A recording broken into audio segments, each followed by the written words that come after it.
Hello, hello, JJ DiGeronimo here. I am super excited to join you. This is the beginning of our season 5. I wasn't really thinking that season 5 was going to start right now, but I had a major download last night and activation that really mentioned a lot about my journey, what brought me to this point, the work I've been doing, and the light workers and healers I've been sharing with all of you.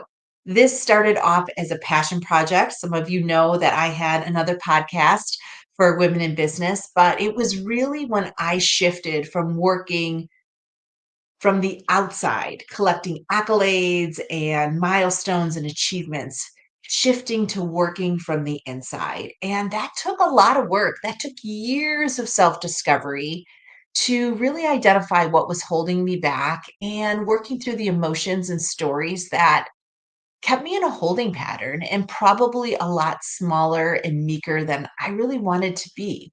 And so season 5 is illuminating your light. This is something I've been working on and something many of the light workers here have been sharing with you of how they have pulled back the layers of limiting belief that has allowed them to unfold into this beautiful being aligned and ready to activate their life's work in a way that not only illuminates their path, but illuminates the path for others.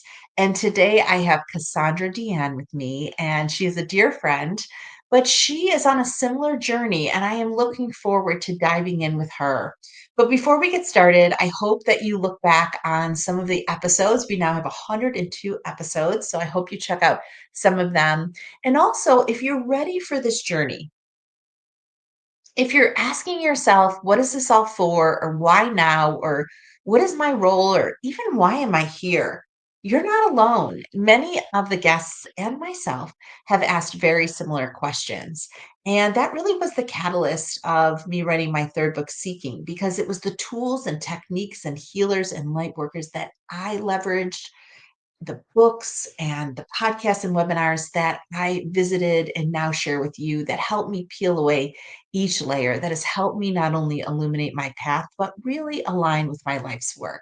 So I'm super excited to start season 5. I can't even believe it. Season 5 of Together We Seek with all of you. And I love the messages and texts and ratings and people that are reading the book and joining the community. I'm really super appreciative that you're on this journey with me, regardless if you're just starting or you're just curious or you've launched your third book or you are, leading the charge of many to really illuminate the path for them as they fly into their own life's work.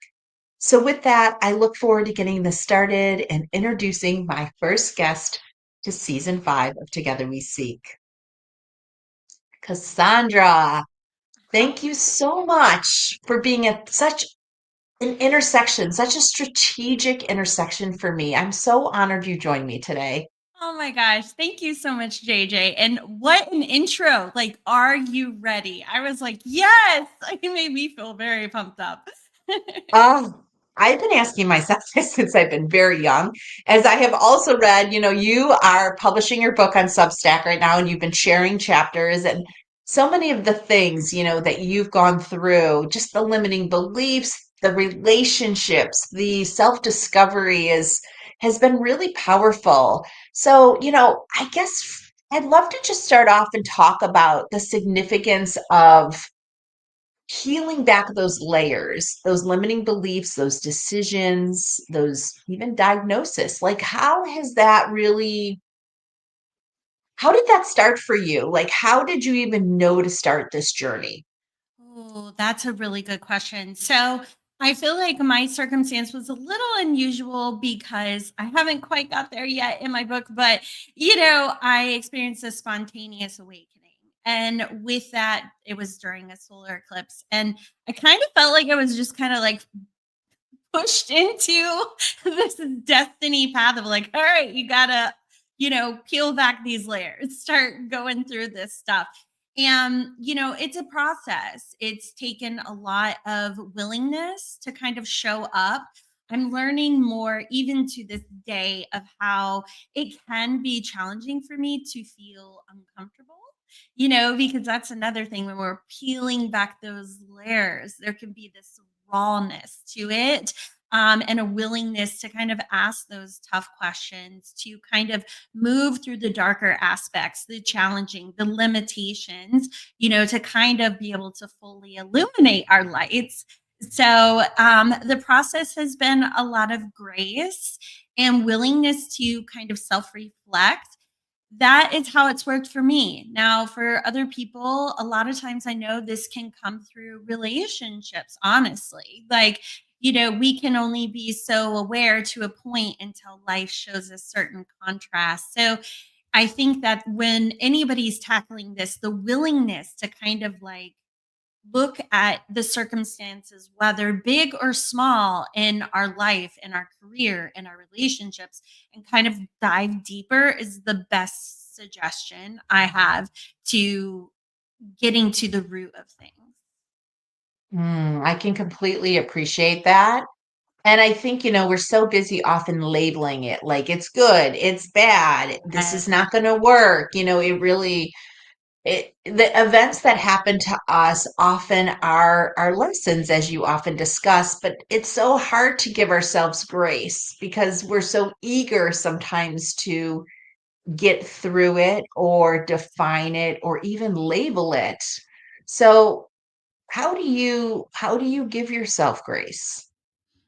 That's a good question. And I love that you brought up the point of, attaching labels to things, because that's something I learned was that I'm good at the self-reflection piece, but often it was hard for me to kind of shut the mind off, because especially understanding energetics and how the circumstances and the experiences, I'm reluctant to use the word trauma, but the journeys that we go through, how they can be stored in our energetic bodies. So I ended up actually working with someone one on one for 9 months to work through coming in better attunement to my body. And there were multiple times when she would just really try to get through to me. You don't have to overanalyze it. Learn how to move it through your body, let it be. Sometimes clarity will happen and there's something you need to know, but sometimes there won't. And sometimes it is a matter of just releasing it energetically, and it doesn't need an explanation. If it did, you would know it. So I think the practices of learning that, meditation, these have been all things that have really helped me. And I loved also that you talked about detaching from the good or bad, because I think we can get held up on that. And when we do that, we're not giving ourselves grace. But when we can look at it from, what is this circumstance right now trying to show me? What is this trying to teach me? Or what awareness do I want to come out of it? If something happens, you're like, oh, I don't like feeling this way. Okay, well, what way would I like to feel? But when we say this is right, this is absolutely wrong, we limit ourselves. And let's face it, at the end of the day, we're all simply consciousness experiencing itself and evolving. Therefore, we're always going to be exploring all the various realms of expression. That is so good. That is so good. And I love the fact that you highlighted you worked with somebody because I think sometimes it's, at least in my case too, it's impossible sometimes to do it yourself. You're so close to it. There's so much emotion, whether it's childhood trauma, relationships, bad bosses, you're in a marriage, your kids, you've been diagnosed, like whatever it is for you, having somebody to help you Mhm, pinpoint the energy and then help you move it out. I found that absolutely instrumental in my journey of illuminating my path is mhm, calling on light workers, healers, and mystics that were suited for what layer I was working on. And sometimes I didn't even know what layer I was working on. I found an amazing practitioner and then they told me what layer I was working on. So I think you have to trust your intuition. mhm. I love that. Yes, I love that. I agree. So we are going to talk today about internal stories because I feel like we don't even realize how much our internal stories impact our decisions. And you've been doing such an amazing job through your book and now the next version of your podcast of really highlighting the release, the awakening, the activation. Do you want to talk a little bit about kind of what internal stories mean to you and what you've been doing to kind of allow them to find their own home in the universe? Oh, goodness. Oh, yes. So I have a this is funny. I'm going to say a little bit of astrology piece here. I have my moon in Capricorn. So basically what that means is I tend to like structure and organization. Now, that has been great in various areas of my life. However, it has been fairly limiting in others. And that is, I tend to recognize that I have, at least in the past, taken what I perceive of myself. We're talking about internal stories and say, okay, this is Cassandra. This is, what she is. I had red hair for 10 years, and part of like my shift has been like changing my hair color and really embracing this idea that I'm not just this one thing, but I am many things. And the ways in which we can get caught up in this is my story. I've called it once jokingly, I don't know for anybody who's watched the Barbie movie and they have Barbie and they're like gonna put Barbie in the box and she's like, no. And I'm the person that would be like, yes, I would like to sign up for the box, please. Because I would like a theme and I would like a clear environment and I would like all of these structured ideas because within those parameters, I know like who I am. But the funny thing about the work I do, reading the Akashic Records and reading people's galactic lives, is we are so many things. We are more than just this moment in time. We're more than what we were 10 years ago, more than what we were probably a month ago, and that we are constantly evolving and shifting. But I think that the humanness in us likes the idea of the internal story of, okay, this is what I am, and part of my book experience, I wanted to get it published and have, hold it up there. And, I thought, oh, I'd love to be a speaker and travel and talk about this. And I just kind of woke up one day and I said, I've outgrown this. Like, yes, this is part of me, but this isn't who I am.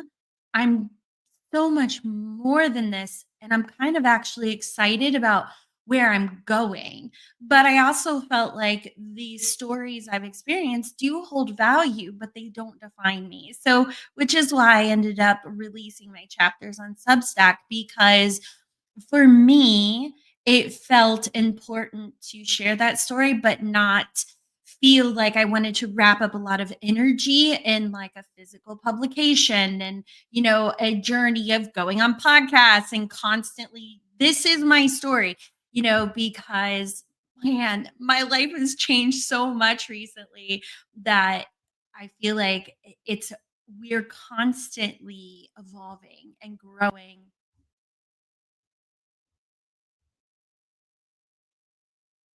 Is That's incredible. And I feel like for so many of us, we don't have that release mechanism. It sounds to me like you wrote these chapters as part of your release strategy. And I think that is incredibly powerful because the universe often, not the universe, but society often says, like, you have to write a book and you have to publish it and then you have to sell this many copies.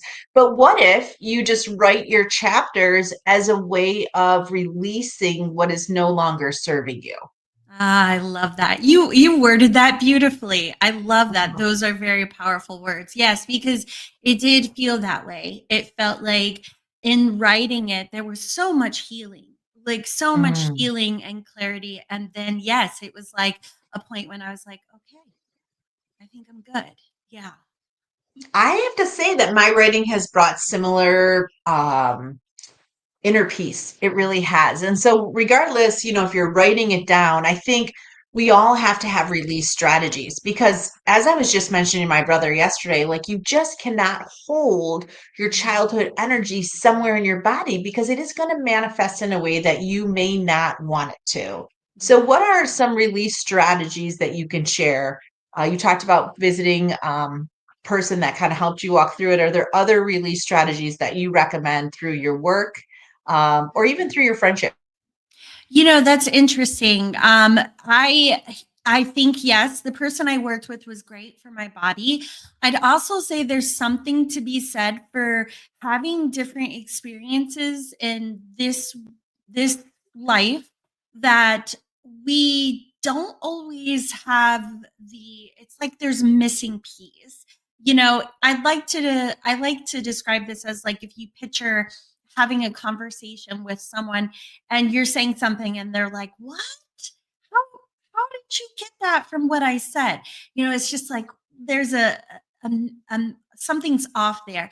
Well, in my experience, what I found is certain things have helped me to move past and release stories through understanding the root of where they're coming from. So I have enjoyed reading my Akashic records and uncovering my past lives because often, we forget that our past lives, our soul's journey is 100% us. Like right now within your DNA is stored all of it. It's right there. And so while we might not have conscious waking awareness every moment of the day of these things, they are very much a part of us and can manifest, such as someone dear to me, had a fear of the ocean and was like, why am I afraid of the ocean? And we were able to gain more insight through understanding a past life experience. Now the energy of that feels completely different. So I think whether it's working with someone from with your body, the willingness of the self to do shadow work, sit and meditate, or to take things a little bit deeper. If there's a particular pattern that keeps coming up and wants to be recognized, and you are not seeing the right answer forward, whether it be through past lives or another healing worker, I think that sometimes it is helpful for us to kind of pursue those avenues in helping us release things. I love that. And I know you've helped me through the Akashic Records, and you've also done a galactic astrology for me. And I feel like it gives you so much wisdom about your journey here and beyond. And for me, I think as I think about illuminating my light and removing these layers, knowledge is power. And when you're more knowledgeable about the journey of your soul, the easier it is to give yourself grace Mhm. for where you've been Yes, yes. and the wisdom that has come with that. Yeah, yeah, I'd agree. Hmm. And I love the relationship piece of it too, because I feel like we pick relationships. That is one of the most strategic decisions we make as our soul's journey are the relationships that we choose and the offsprings that are created in some instances. And I feel like for many of us, we should be asking more questions of why did I choose this person and what are the lessons this person is here to teach me. Hmm. I love that. Yeah, I love that. That's been a journey for me because I was like, I'm just going to be spiritually healed enough and have it all together that I don't need to, have anybody, and I'm not going to be triggered, and I'm just going to be like skating through life. And the universe was like, ha, ha, ha, you're funny. You are funny, and I didn't give it that. I think for a long time I looked at my partners as like, are you filling me up? Are you filling me up? Do I feel good when I'm with you? Am I attracted to you? But what I should have been asking is, why did I pick you? What lessons are you teaching me? Yeah. And where are we in the process of our experience? Yeah, I love it. It's so fun. Relationships are fun. Oh, so I'd love the few minutes we have left to just you share a little bit about how you're guiding others. You mentioned it briefly about your human design, your gene keys, your galactic astrology, but tell us how you can help people that are on this journey that are looking to maybe dive into their internal stories or start to kind of peel away some of those layers. Oh, I love that. I love that. So, obviously, a big passion of mine is uncovering the fullness of who you are, and understanding that. And the thing that is really lighting me up right now is I'm recognizing that I tend to attract a lot of individuals that have done a significant amount of healing work, and they have cleared the layers, and they're becoming fully and a lot more embodied into their authentic expression. I feel like, oh gosh, like we are such powerful beings. I mean, it's really beautiful.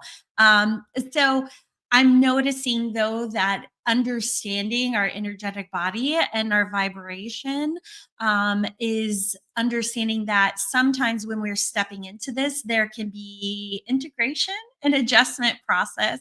And so part of my work and what I'm enjoying doing with clients is understanding where they are at and understanding how their shifts. I think some people will call it like ascension symptoms, things like that. But it's like the more you come into yourself, the more higher of a frequency your body holds, the more you can experience a contrast from the environment around you and sort of navigating those things and embodying your highest potential through understanding your soul's journey. So that's, Wowzy. yeah. Wowzy. That is big stuff. That is big stuff. That is powerful. That is powerful. And I totally get the integration because you do, when you get more and more enlightened, you keep removing the layers, you work through the whys, you align with the love, you connect with your galactic soul family. Like,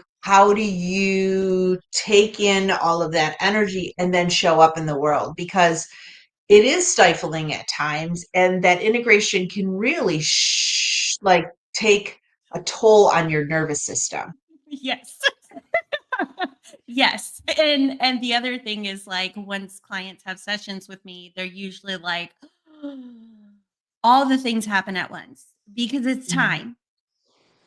It's time. It's time to embody it. It's time to come into our most beautiful fullest self. Mm. Well, I am so thrilled that you started season 5 with me because I feel like we've been warming up to this for some time now. And the fact that you're talking about the integration of the galactic energy inside your body as we walk on this planet as humans is so instrumental and not something people consider until they're well into it. Yeah. Yeah. My heart chakra is like boom, boom, boom, boom, boom. Love it. I love it. I love it. Well, all of your links are below. I'm super excited to have this conversation with you, especially as you and I are transitioning in parallel vectors. I'm just really excited to have this space with you and highlight the work that you're doing, but also the work you're doing to help others. Thank you. Thank you. And Mhm. you too. I mean, you show up so beautifully for others Mhm. and your heart just radiates.